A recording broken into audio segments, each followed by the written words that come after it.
Coming up on today's edition of the Art Marketing Podcast, we're talking Facebook ads, how to get started when you don't have a warm audience to show ads to, otherwise known as the chicken and egg scenario. So the Art Storefronts team has been growing a bit as of late. We're growing as a company, so we've been hiring. Now, an argument can be made that we're growing as a company because we're getting much better at what we do, and I think, to a large portion that would be true. But also, when the fourth quarter is approaching, artists and photographers out there tend to get real active, and rightfully so. Everybody knows this is the time to be selling art online, so we tend to see a flood of new customers and want to get set up and ready to capitalize on Q4. So we've got to staff up to meet the demand. Now, over the years of hiring, we've sort of evolved our hiring practices quite a bit to the system that we're at now, and I think early on, this is a concept I borrowed for hiring from a guy named Matt Mullenweg, he's the guy who founded WordPress. Just genius kid. Unbelievable what this guy's achieved. He wrote a piece for the Harvard Business Review a few years back on WordPress's hiring practices. And I also heard him kind of detail some aspects of it on a few different podcasts. And I'll throw a link to the show notes of his Harvard piece, which I think you should read if it piques your interest. It's awesome. Now, they run this concept of tryouts for future hires. And so they put their listings out, they screen their candidates like everybody else does, interviews and phone interviews and the like, and they narrow down the list to a few candidates that they basically provisionally hire. And let's just say we'll use 3 for our example. You've got a job, the description's out, you've been through all that, and you hire all 3 of them to provisionally start doing the job. They start working on the job on some sample projects. They get paid in a provisional fashion. Now, they do this so they can formally evaluate any new hires with literally some real on-the-job experience and training to see if they're a fit, right? You have them doing a real task that would really be part of their job, and you get to see how they work and how they communicate. And it's sort of like it's like dating before you get married. And it's great because it gives both sides of the equation the ability to get to know the other person, see whether or not it's a fit, see whether or not you want to get in bed for a marriage, a career. And it's really an amazing system for a number of different reasons. And at Art Storefronts, we've sort of added a few of our own twists to kind of make the process our own. And why am I telling you this? Yeah, great, Patrick. ASF's growing. Good for you guys. Can we get back to the art marketing tips now, please? Very much. So stick with me for a moment. I'm going to get you there. Now, 2 great things about this process, and there are many more, let me tell you, but 2 great ones are the following. Number 1, when you run tryouts, when you hire in this fashion, number 1, this process tends to obliterate your cognitive biases towards people. What do I mean? As humans, and especially as humans hiring people, we end up having these biases. We are naturally drawn towards the candidates that we like, people we understand, people we would love to go out and get a beer with after work. They get our jokes. They get us. The conversation is exactly what you would like. I mean, this is a buddy. This is a great person. I really want to hire them. And it's in this bias that we all have, I think, as humans. It's so easy to overlook the shortcomings of a potential person. And you end up getting pulled away from, I think, what might be a really talented candidate for the one that we want to go get that beer with. I mean, I've gotten burned on this so many times in my career and learned this lesson so hard so many times. Thankfully, I didn't have to write the checks for those, but I still feel responsible. Now, that's number 1. So this process tends to obliterate, to neutralize that particular bias, and it's fantastic at that. Number 2, it's impossible to really, truly evaluate a candidate in a vacuum, in a sample size of 1.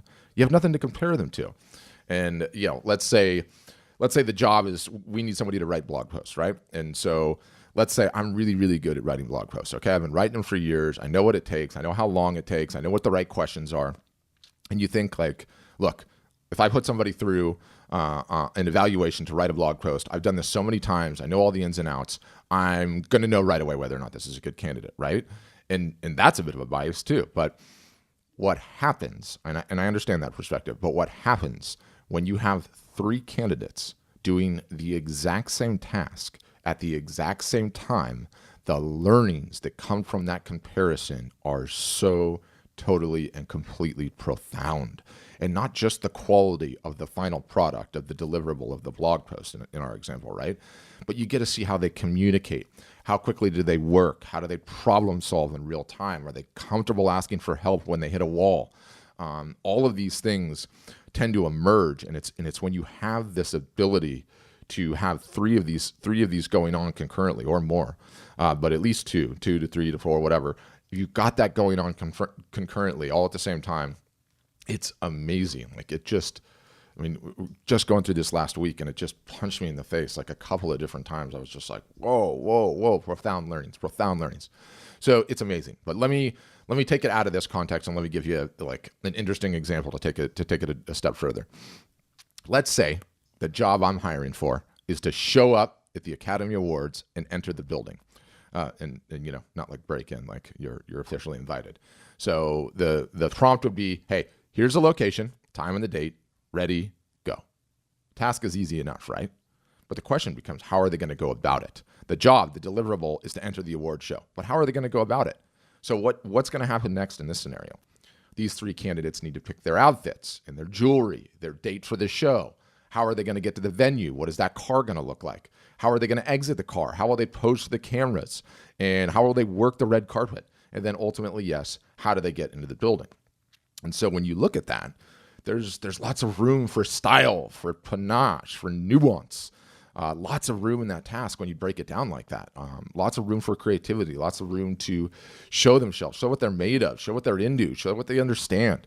Personally, I hate Hollywood award shows and watch none of them. I do remember one, though, where the star in question, I can't remember what her name is, her and her husband rode their bicycles with her dress on, and her husband pulled right up to the red carpet. Thought that was awesome. That always stuck with me. But the point is, you never know what you're going to get until you see it all go down, and then especially have the ability to compare it to what the others did. And again, the learnings are profound. They just become profound. So how do we apply that to marketing? Where am I going with the story? Let's talk about the chicken and egg problem, and let me define it. You're an artist. You're a photographer. You're planning on running ads on Facebook and Instagram. You're just getting started, though. You don't have a large, warm audience. You don't have a ton of website traffic that you can remarket to, or a huge email list, right? You've listened to my previous episodes. You've tried to create LTV audiences. You've scraped together, cobbled together family, friends, everything you've got. You've thrown it into the kitchen sink, and the audience is just too small. You can't even really show ads to it. It's too small. So you can't stick to starting with warm traffic. Like everybody should start with warm traffic and then move on to cold. So that becomes the chicken and the egg thing. Which came first? I want to show my ads to warm traffic, but I don't have any warm traffic. How do I get the warm traffic? The chicken and the egg. So obviously you have to start advertising to cold traffic so you can build this warm audience. And so obviously that usually means what we call interest targeting on Facebook. You put in interest, people that like this page, people that are interested in art, people that are interested in landscape photography. You'd play around with these interests in Facebook, and you come up with an audience, a cold audience, an audience of people that do not know you, have never met you, that you're going to be able to show your ads to. So what I'm going to give you today is a framework for how to think about this and a tip you can use to get where you need to be faster and cheaper. Now, for some of you, you do have a good-sized warm audience. So how will this episode help you then? Well, we can apply the tryouts framework that I mentioned in both of these situations to absolutely great advantage. Now, regardless, in the chicken and the egg situation or already rolling, your big picture goal is the same, right? Sales, ultimately sales. But the path for both of those starts with Facebook fans and Instagram fans and followers and email addresses. So yes, your primary goal is always sales, but there's some steps along the way to that eventual goal. And so for both of you guys, whether advanced or otherwise, some of the initial goals are the same. So you're trying to get more attention. You're trying to get more audience to build your list that you can eventually sell to. So with interest targeting on Facebook, a quick word on interest targeting, and let me start here, and then I'll finish up with a tip that you can all use no matter where you are in your Facebook ads journey. So for some of you, the interest targeting is really straightforward. Patrick, I paint cats. Awesome for you, because you can go out and target all the rabid cat lovers, of which the interwebs, Facebook and Instagram is stacked. Easy. For some of you, you might photograph urban destruction. You just got back from a month in Detroit, photographing all those abandoned buildings, which is so sad. How do you target that on Facebook with interest? Much harder for you, right? In either case, these are the crosses that we all have to bear as our individual artists and our individual niches. Some are going to be better than others. It all balances out in the end. In either case, you play with the various interests you can target on Facebook. You use your best judgment, and you come up with some groups that you think will dig your art, that you think is a good cold audience, that you think will like what you're putting down. It's trial and error, though. It's trial and error. Now, as a way to give you a leg up in this process, a clever little hack, if you will, is to apply our framework, our tryouts framework that I went through to our Facebook audience selection. This works regardless if the audiences are cold or warm, by the way. Now, in principle, we're gonna go into the Facebook's ads manager, and we are going to select a few different audiences. And so our targeting's going to be on Facebook and the Instagram, but we're using the ads manager, the same product. And what we're going to do is we're going to select a few different audiences. We're going to use the same creative, so the same ad copy and images and landing page, and we're going to run that ad unit at all three of these audiences at the exact same time with the exact same budget. And at its simplest, you run one campaign with 3 different ad groups. The ad groups have the 3 different targetings that you picked. And with each of the 3 targeting options, you're going to put the exact same ad in all 3 groups. We run all 3 at the same budget, exact same time. Why? For both reason number 1 and number 2 above from tryouts. You don't want your biases to get in the way. You think these guys are more apt to buy my art, this particular targeting, whatever it may be. I want to have a beer with these folks, right? They're just like me. I'm going to show my ads to them. That group, of course, will win. That's what you're saying in your head. Will they, though? Will they? What if the other group does? Running your ads in this fashion will shore up. It'll cover your 6. It'll eliminate your blind spots and biases. It's amazing. It's profound. That's number 1. Number 2, we measure how they perform doing the exact same task at the exact same time, just like our tryouts. We combine the metrics Facebook gives us with the metrics our site gave us. So for Facebook, it's engagement. It's engagement up front, right? It's reactions, likes, comments, shares, page likes, Instagram followers, and Facebook gives you all that data. Then on our sites, we're going to measure the email capture. Are we capturing their email addresses? Are they getting on our list? And eventually, if you're there, are you selling, right? We run all of those at the same time, and we see how they do. Just like our tryouts for the job, we're hiring these Facebook audiences to do a job too. So let's see who does the job best. Let's see who wins. Let's hire the best audience for the job, and then go all in on that one. Go all in on that one, and you'll be blown away by what you learn when you do this. Most people don't do this. They just throw one audience in there, or combine a bunch of audiences there, and they say, we'll just see how it goes. Oh, it's cold traffic. Oh, I didn't do anything. I'm done, right? That's what happens more often than not. But when you have 3 of them running concurrently, you're setting yourself up for success because you're giving yourself the ability to have one of them win. The comparison, the ability to compare the 1, the 2, the 3 will the cream will rise to the top, if you will, right? So it's an incredibly powerful technique to use, and it's very easy to do. Now, let's get to the tip that we can use to even further level us up. Momentum and social proof are powerful things, not to be ignored in the world of Facebook and Instagram ads, not to be ignored. The more reactions and likes and shares and comments you have on a corresponding Facebook or Instagram post will make your ads more effective and cheaper. Your ad unit will go further and farther for cheaper when it has that social proof baked into it. How many times in this podcast have you heard me talking about the Facebook comments and what I learned in the Facebook comments and the fact that I'm in the Facebook comments all the time? A lot, right? And now, why would I do that? Why? I mean, I'm supposed to be CMO over here, and I have underlings, dadgummit. Why wouldn't I just lay the comment moderation burden, the social moderation burden on an underling or an overseas VA? Why don't I do that? I mean, my wife, who's also in marketing, and she runs analytics for an agency, she sees me responding to these things sometimes, and she's like, what are you doing? Guy, we get interns to handle the social moderation piece. Like, why are you wasting your time on that? She needles me on this all the time. I scoff back at her, and I smile. The social proof, especially early on in the life of an ad unit, is absolutely everything. The more that you have, the quicker you get it, the cheaper and more effective your ad unit becomes. Not enough people talk about that. It's powerful. We invest tremendously in our ads, and it's my job. It's my job, right, to make them as cheap and as effective as possible. So I do it myself.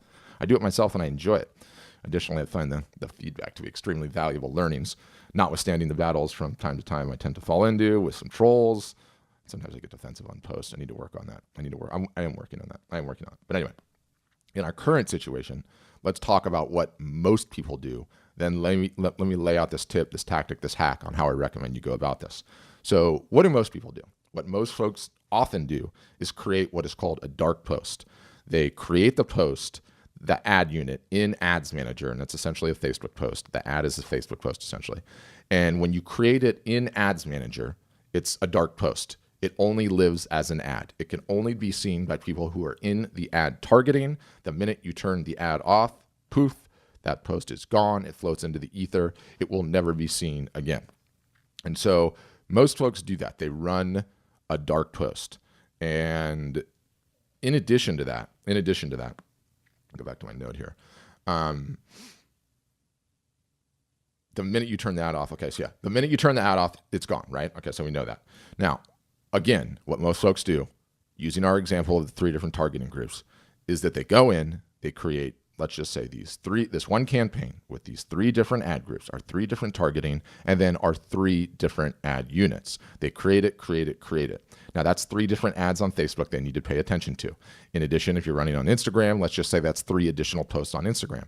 So now you have what is effectively 6 posts, 3 on Instagram, 3 on Facebook, to keep our example simple, that you have to keep an eye on, that you have to monitor, that you have to respond to comments to, that you have to put in emojis on, and all of the rest. And so what happens is it takes more time to charge up the social proof because you've got 6 individual ad units. So what do I recommend you do? The tip, the hack, the tactic, if you will. Here it goes. You create an organic post on your Facebook page. It's live and living on your Facebook page. You can then use that post as the ad unit. And yes, you can do this boosting post, or you can do it in the Ads Manager. I'm talking about the Ads Manager. So you create that organic post. It's live. And by the way, this is going to get a little technical. Don't worry. Just sit and listen. I'm going to make a video walking through all of this step by step. So for now, just listen and roll with me. So you make that organic post. You then go into Ads Manager and you turn the post, which has a post ID, into an ad for your first targeting group. Then you go into the second targeting group and you use the same post, that same post ID, as the ad for that group. You then go into the third targeting group and you use the same post. So now what you've done is you have that same ad. Instead of having 3, you have 1. You have 1 post. It both lives on your organic Facebook page and it also lives in those 3 different ad groups. And so you've got 1 post that is now collectively grabbing all that social proof and that attention. You don't have 3, you just have 1 to work on. And so what happens is it gets charged up quicker. Once you have your winning targeting, you can shut off the other 2 and ride the winner. And all of the social proof that ad unit gathered in those other ad groups, other targeting, which you're no longer using, it has all the charged up social proof on it. Now that covers the Facebook piece. What about the Instagram piece? You can do the exact same thing on Instagram. Yes, it will be a separate post from Facebook and have its own set of social proof, but the same principles apply. Instead of 6 ads, you now have 2 ads. Now this works too, by the way. It doesn't matter what kind of post it is. It can be a link post or an image post or a video or a carousel. Works on all of them, doesn't matter. Now, with Patrick, I'm going to be having an advertising sale, and I don't want that post to live on my Facebook page after the sale is over. Fine, don't worry about it. Once the sale's over, delete the post. The tactic still works. Now, if you want to take it a step further even, good. Email your list about the 4th quarter sale, and instead of sending them to your store, send them to the Facebook post. What? Why would I want to do that? You want to do that so you can use the free audience that you have, i.e. your email list, to charge up that post with social proof before you turn it into an ad. Your list is small? Great, fine. Ask your family and friends to like, comment, and share the post. Hey guys, I'm having my biggest sale of the year coming up. It would mean the world to me. Could you just like this post, charge it up with some social proof for me? It would really help me out. You don't even have to do that through MailChimp. Email 20 friends and just say, guys, huge favor to ask. I'm turning this thing into an ad. Could you charge this thing up with some comments, some likes, some shares? Your family will do that every time. It's an easy ask. It's a very, very easy ask. All you have to do is send them a URL and just say, hey, would you please, give this thing some love. I'm going to turn it into an ad. Now, what some of you out there are saying is, hey, Patrick, great. I know all of this already. I'm spending thousands a month on Facebook ads. Tell me something I don't know. This podcast is becoming a bit boring for an advanced marketer like me. Fine. Touche. You likely know then, as an advanced Facebook marketer, that when you get a really good performing ad, you can run that ad sometimes for months and months and even years. I've had ads that have worked for years and continue to perform and are live now. So when you take that concept and you think about it for a minute, it's like, wow, so I can create one ad, really, really charge it up with social proof, and then just continue to show it to cold traffic and warm traffic for potentially months to come? Yes, you can. So let me give you an even more advanced one, a more advanced way. And this is a little bit out of the realm of possibility if you're just getting started, but I want to give something to the advanced folks. And conceptually, I think it'll ring true. So Facebook has a global audience in many cases. That global attention in isolation is way, way, way cheaper than the domestic attention that we normally chase. So normally, what do you do? Normally, and I'm speaking specifically about the majority of our customer base. Normally, you're going to run your ads targeting the United States and Canada because that's where your art buyers are. You're selling to the Western world. Maybe you throw the UK in there. But let's just say you'd pay to run your ads in those countries, right? And when you run those ads, you get your stats back from Facebook, and let's say the cost per engagement on the ad, and let's just say the cost per engagement is a combination of reactions and comments and shares and page likes. It pencils out to $1 per engagement, let's just say, to keep the math simple. So that's what you're paying running your ads to Canada and the United States, $1 per engagement to charge that post up. Okay, great. Well, what if you created an additional ad group then, and you target one of the other English-speaking or not English-speaking countries in the world? What if you created an ad group and targeted, say, Romania or Macedonia or Brazil or Croatia? You could give it a $50 budget and just let it run. Guess what happens? The ad marketplace in those countries is nowhere near as competitive as it is in the US and Canada. So what ends up happening is you can end up spending, let's just say $50. And instead of the $1 per engagement we got showing our ads to Canada and the United States, you end up getting 10 cents per engagement or even cheaper. So you could potentially create your organic Facebook post, create your ad unit, and use your same targeting. Instead of Canada or the United States, put Bulgaria, Croatia, Romania, Macedonia, wherever, and run it for $50. Run that first. And what ends up happening is you're left with an ad unit that potentially has tens, 50s, hundreds, sometimes even thousands of comments and reactions and likes and shares on the post, and you got that all done for $50. Now you have an ad unit that is completely charged up with social proof that you can go and show to your domestic audience in Canada, in the United States, and try to get those sales. So that's way overkill for somebody that's just getting started, right? That's like, what are you crazy? That's way out there. I get that, and that's okay. But you understand, it puts in perspective the principle. It puts in what you're capable of achieving when you charge up one of these ad groups. So let's sum it up. Run tryouts with your Facebook ad targeting. Guard against your cognitive biases and let the data guide you. So do that. Run them concurrently. See who the winner is. You're going to be in a significantly better position if you do this, especially when you're getting started, and it's easy. It's easy to do. Combine your social proof on your ads by running the same ad unit in your various different ad groups, and you're absolutely going to lower your costs and increase the efficacy of your ads. You're just going to. Most importantly, get rolling. The fourth quarter is coming, and we want your art and photography to be top of mind as the credit cards start sliding out of the wallets. It's coming. Now, for the show notes, I owe you a video detailing this task, and I'm going to provide it. The ads manager is just incredibly buggy and annoying interface. Oftentimes when I'm attempting this tactic myself, the thing just likes to derp out or error, or it won't go through. So there's going to be some steps in the video that will show you that are going to mitigate things and prevent you from throwing your keyboard across your studio in anger, frustration, and potentially even apoplexy. Get everything, the video, the links, the Harvard Business Review, anything else that I've mentioned. You can fire up Google on the internet machine, search for the Art Marketing Podcast, or you can pull your phone up, open the Messenger application, search for Art Storefronts. You can get in our chat bot, and you'll find it there. And I want to close out by saying the fourth quarter is coming. It's game time. For those of you that have been sitting on the fence I don't often go for the hard close on the podcast here, but for those that are sitting on the fence, there's still time. You can still join Art Storefronts. Get your website up. Get ready. Get rolling. Put into place some of our marketing tactics and likely sell more art than you ever have this fourth quarter.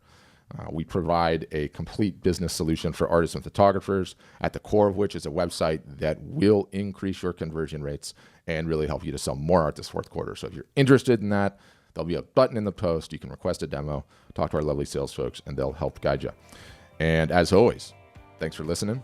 Q4 is upon us. Giddy up and have a great day.